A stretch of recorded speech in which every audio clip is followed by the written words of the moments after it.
जो रस स्रावित करती है, जो भोजन हम प्राप्त करते हैं। और फिर साइंस पढ़ते हो ना, तो अलग अलग ग्रंथियां हैं शरीर में जो अलग अलग रस स्रावित करती है, और वो रस वैसा ही स्रावित करती है जैसी हमारी भावना होती है।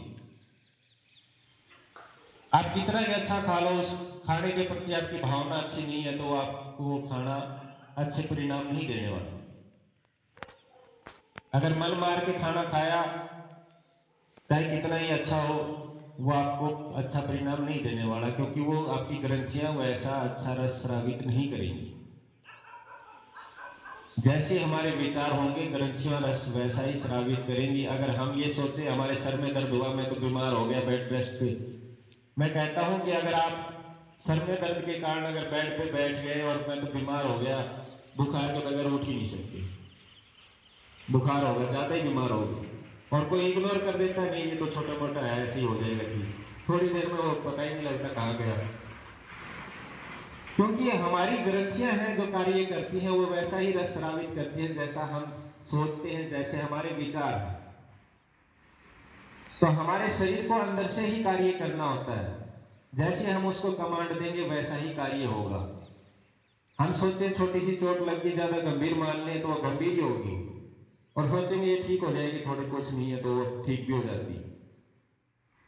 तो उसका मन की अंतर की जो भावना थी, अंतर भावना जो थी, वो यही रही कि मुझे तो संसार की सर्वश्रेष्ठ धाविका बनना है। उसने अपनी उम्मीद नहीं तोड़ी।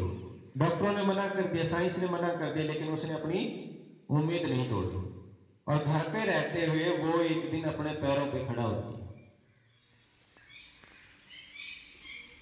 और चलने भी लग जाती है। अब माँ की उम्मीद जाग गई। माँ उस ज्यादा अमीर परिवार में नहीं थी, अमेरिकी खिलाड़ी थी, लैटिन अमेरिकी, बहुत गरीब क्षेत्र है वो, और ये तो बहुत पुरानी बात है। तो गरीब मध्यम परिवार की ही बेटियां थी, और फिर उसको हॉस्पिटल ले जाते हैं। अब डॉक्टर अचंभित कि इसको तो साइंस नकार चुका था, ये तो पैरों पे नहीं खड़ी हो पाएगी, राज अपने पैरों पे चल के आ रही है, ठीक है। अब वो स्कूल जाना शुरू करती है, तो जब भी कोई दौड़ प्रतियोगिता होती, स्कूल में होती, बाहर होती, वो जरूर भाग लेती, अंतिम आती, लेकिन उसने कभी दौड़ना नहीं छोड़ा, क्योंकि पैर तो अभी इतने मजबूत हुए नहीं थे।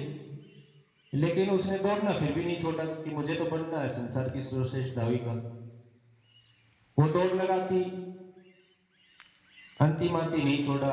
यूनिवर्सिटी में एडमिशन हो गया, वहां भी अंतिम आती वो, लेकिन दौड़ना नहीं छोड़ा उसने। और अंतिम आते आते एक दिन ये परिस्थिति आ गई कि वो प्रथम आने लगी। कोच से मुलाकात हुई, कोच को अपना सपना बताया कि मुझे तो संसार की सर्वश्रेष्ठ धाविका बनना है। कोच ने भी उसका उत्साहवर्धन किया, बेटा जरूर बनोगी। और वही विल्मा रुडोल्फ 1956 के ओलंपिक में भाग लेती है, एक गोल्ड मेडल प्राप्त करती है 200 मीटर में। 1960 में 3 गोल्ड मेडल प्राप्त करती है, 200, 400 और 400 मीटर के रिले रेस में। और 400 मीटर के रिले रेस में 4 खिलाड़ी होते हैं, अंतिम पोजीशन पे वो होता है जो सबसे बेस्ट होता है, और उसके जो विपक्ष में थी, वो उसकी आदर्श धाविका जो थी, वो थी जो जिसको संसार में किसी ने हराया नहीं था। बैटन अंतिम पोजीशन पे पहुंचती है, दोनों के पास पहुंच रही होती है, तो जो विल्मा रोडोल्फ के पास बैटन खिलाड़ी पहुंचा रही थी, उसके हाथ से बैटन छूट जाती है।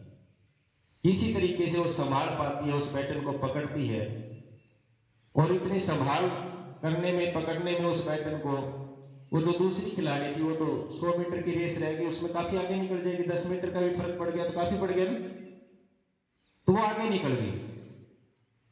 और उसके बाद भी वो बैटन को संभालते हुए पकड़ के दौड़ती है, और इतना तेज दौड़ती है कि उसको पीछे छोड़ते हुए गोल्ड मेडल प्राप्त।